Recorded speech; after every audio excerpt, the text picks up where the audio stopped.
इस क्वेश्चन में आपके सामने एक सिलिंड्रिकल वायरस पार्टिकल का स्पेसिफिक वॉल्यूम दिया हुआ है और उस वायरस जो है उसका जो शेप है, तो चूँकि शेप सिलिंड्रिकल शेप का होगा तो इस सिलिंड्रिकल शेप का जो रेडियस होगा वो बताया हुआ 7 एंगस्ट्रॉम और लेंथ जो है यानी जो आपका हाइट है वो बताया हुआ है 10 एंगस्ट्रॉम। आपसे बोला गया है इस वायरस का मोलर मास क्या होगा और आपके पास एवोगाड्रो नंबर का वैल्यू दिया हुआ है 6.02 × 10⁻23। तो ध्यान देना, सबसे पहले हम लोग क्या करेंगे, आपके एक वायरस पार्टिकल का वॉल्यूम पता करेंगे। तो volume of one virus particle, तो वन वायरस का वॉल्यूम क्या होगा, तो चूंकि आपका सिलिंड्रिकल शेप है तो ये फॉर्मूला अप्लाई करेंगे πr²h। चूँकि आपका जो स्पेसिफिक वॉल्यूम दिया हुआ है सेंटीमीटर क्यूब पर ग्राम में, तो इसके कारण हम लोग क्या करेंगे, वॉल्यूम को निकालेंगे सेंटीमीटर क्यूब में। तो आपका पाई का वैल्यू होगा 22/7 हो जाएगा। रेडियस एंगस्ट्रॉम में है तो उसको चेंज कर दो सेंटीमीटर में,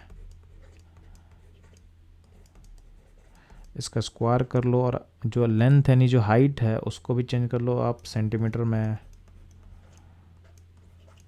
ठीक, तो आप जब सॉल्व करोगे तो 22 × 7 नीचे भी एक 7 रहेगा और यहाँ पे 10⁻16 हो चुका होगा और ये 10 यहाँ से इसमें कैंसिल करेगा तो यहाँ पे 10⁻7 हो जाएगा। तो अल्टीमेटली ये इसे कैंसिल करेगा और 22 × 7 कितना हो जाएगा, तो हो जाएगा 154 और ये सारा पावर को आप ऐड कर लो तो हो जाएगा 10⁻23 सेंटीमीटर क्यूब। ये हो गया आपका वॉल्यूम एक वायरस पार्टिकल का।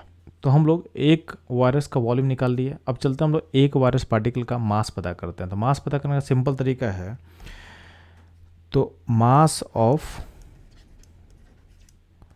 वन वायरस, तो सिंपली आप क्या करोगे, जो वॉल्यूम हम निकाले हैं उसको डिवाइड कर देंगे स्पेसिफिक वॉल्यूम से। तो वॉल्यूम का जो वैल्यू है वो कितना आ चुका था बच्चों लोग, तो वो आ चुका था 154 × 10⁻23। अब इसको डिवाइड कैसे कर देंगे, तो स्पेसिफिक वॉल्यूम का वैल्यू था 6.02 × 10⁻2 और ये वैल्यू किस में आ जाएगा, ग्राम में आ जाएगा। अब मेरे को निकालना क्या है, मॉलिक्यूलर वेट। तो मॉलिक्यूलर वेट कैसे निकलेगा बच्चों लोग, तो बहुत सिंपल है, जो आप मास ऑफ वन वायरस निकालो उसको मल्टीप्लाई कर दोगे एवोगाड्रो नंबर से। तो आपको सिंपली क्या करना है, 154 by 6.02 × 10⁻23 डिवाइडेड बाई 10⁻2 है, इसको मल्टीप्लाई करोगे Na से। अब इसमें Na का वैल्यू पुट कर दो, तो 154 6.02 10⁻23 यहाँ पे है और 10⁻2 यहाँ पे दिया हुआ है। यहाँ पे Na का वैल्यू पुट कर दो। तो आप ध्यान देंगे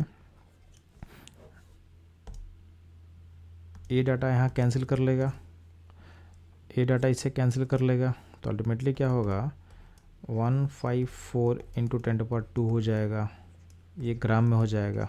ठीक, इसको केजी में चेंज करने क्या करेंगे आप, 1000 से डिवाइड कर देना तो ये हो जाएगा। तो ये हो जाएगा आपके पास केजी में कितना हो जाएगा बच्चों लोग, तो केजी में हो जाएगा 15.4 kg पर मोल। ठीक, तो अब आप देखोगे आपका जो आंसर है किससे मैच करेगा, तो आपका जो आंसर है वो मैच करेगा हमारे ऑप्शन ए के साथ। तो इस क्वेश्चन का जो करेक्ट आंसर होगा ये होगा ऑप्शन ए।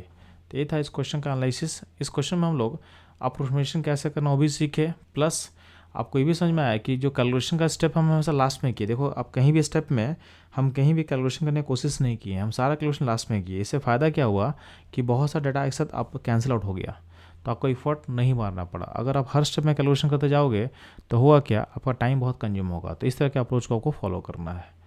तो मिलते हैं बच्चों लोग नेक्स्ट क्वेश्चन पे।